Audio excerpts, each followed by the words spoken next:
was late, and I was out on my usual nightly walk, seeking the calm that only the dark hours could offer. I always preferred the quiet, the empty streets, the feeling of being the only one awake. It was one of these nights that everything changed. I stumbled upon an alley I had never really noticed before, despite walking the same route countless times. It was narrow, almost suffocating, with walls covered in peeling paint and graffiti. At the end of it, something shimmered faintly. Drawn to it, I walked closer and saw an old ornate pocket watch resting on a cracked stone pedestal. Without thinking, I reached for it. The moment my fingers wrapped around the cold metal, everything around me stopped. The faint rustle of leaves in the wind, the distant hum of traffic, even the flicker of the streetlights, all of it ceased. I looked around, confused, and took a step forward. Nothing moved.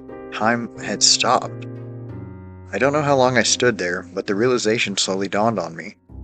I had the power to stop time. At first, it was thrilling. I tested my ability cautiously, pausing the world to move around unnoticed, fix mistakes, or avoid awkward situations. I could take as long as I wanted to think, to act, to breathe. It felt like a gift, a secret advantage over everyone else. But soon, I began to notice strange things. When I would freeze time and walk through empty streets or rooms, I started to feel watched. The air would feel heavier, and I'd catch glimpses of shadows moving out of the corner of my eye. I dismissed it at first, chalking it up to paranoia or my mind playing tricks on me. But one night, while time was paused, I saw it clearly. I was walking through a frozen park, enjoying the eerie stillness of the world, when I noticed a figure standing in the distance. Unlike everything else around me, they weren't frozen.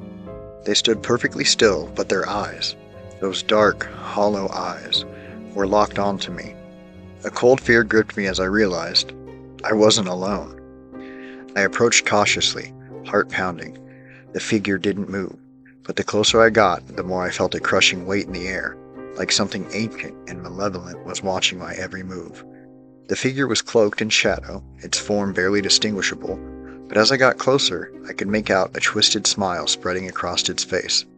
Who are you?" I asked, my voice shaking. It didn't answer. Instead, its head tilted slightly, and in that moment, I realized something horrifying. I hadn't gained the power to stop time. I had only stepped into a place where time was meaningless, a place where others like it existed, waiting, watching, and now aware of me. I backed away, panic rising, and fumbled to restart time. The world resumed its normal flow, but the figure was gone. Since that night, the thrill of stopping time is gone, replaced with dread. Every time I pause the world, I feel its presence. It's always there, somewhere, watching me. And I'm terrified that one day, it won't be only watching. One day, it will reach for me.